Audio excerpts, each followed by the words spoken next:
Hi, AP Physics 1 parents. My name is Bob Barnes, and I am teaching AP Physics 1 this year. I've been teaching the course since it began. It was developed as a course by the College Board back in 2014. It was the first year it was offered, so I've been teaching it since that first year. Prior to that, I taught AP Physics B, which was the course that preceded AP Physics 1 and AP Physics 2.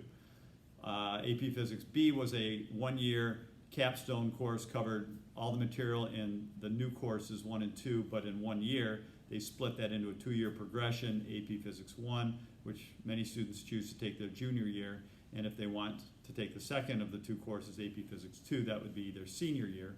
But then some seniors will take AP Physics 1, so they won't have the option of taking AP Physics 2 in that case.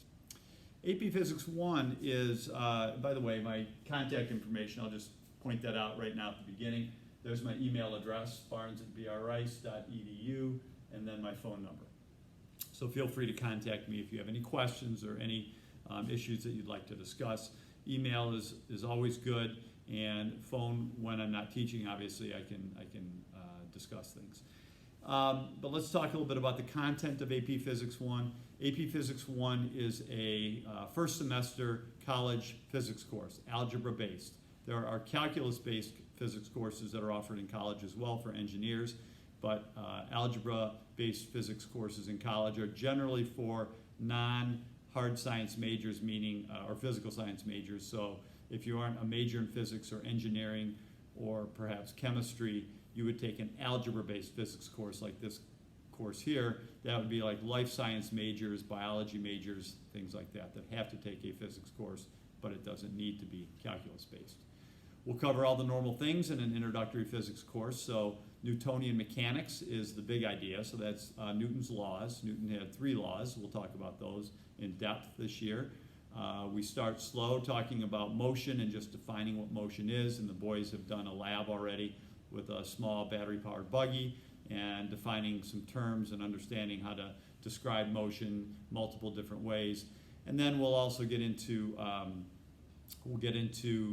after Newton's laws, we'll talk about energy and momentum and some other topics towards the end of the year. All of your sons will be taking the AP Physics 1 exam in May, and if they score a 4 or a 5, some schools allow a 3, but more often now 4 or 5 is required to be able to get credit in college and some of the more selective schools that your sons will apply to. So that's the nature of the content of the class. I'll give you a little bit of my background since I may be new to some of you. Teaching for me is a second career. I started I went to school to be an engineer, and I worked in industry for 20 years.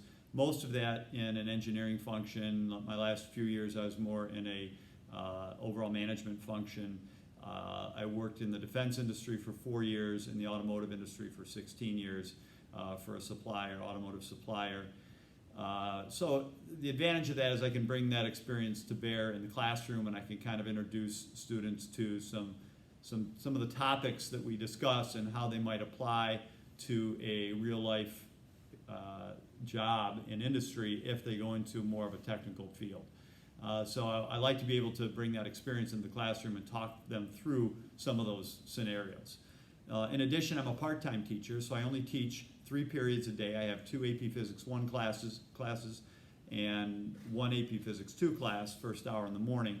I run a nonprofit that I started 3 years ago where we collect bikes from the general public, and then we clean them up and redistribute them to the kids that are needy in our community. So we do that just before Christmas. So that operation runs in the fall, and then it closes up, and in the second semester I'm pretty much just planning for the next year. But my focus is always on teaching as my first priority, and I'm available as needed for any questions that you have.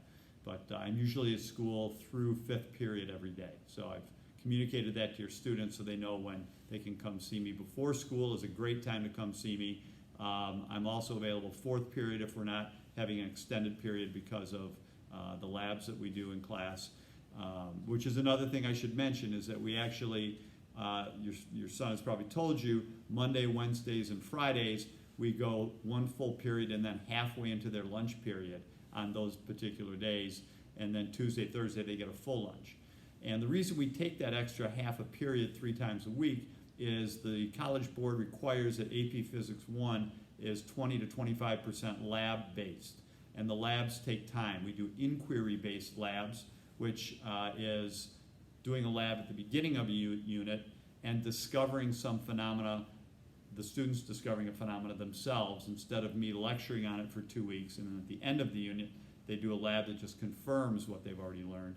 We'll do labs at the beginning that are inquiry-based labs where they kind of discover things for themselves as I facilitate them through that process. It's a different method of teaching. A lot of what we do is inquiry-based, a lot of hands-on type work, and it'll be new to most of your students, but as boys, especially our kinesthetic learners, they like to be hands-on.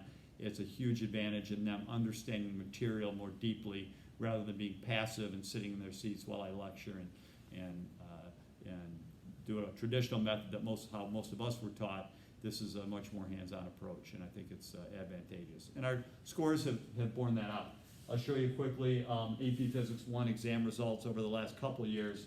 I go through 2019 because last year's AP exams were severely truncated. Instead of a 3-hour exam, there were 45-minute exams from home. So to compare those results with these results wouldn't really be fair. But if you can see on your screens, our average at Brother Rice over the last couple of years has been just under a 3.5, which is a passing score. The nationwide average for this test is a 2.3, and our pass rate is just under 90%.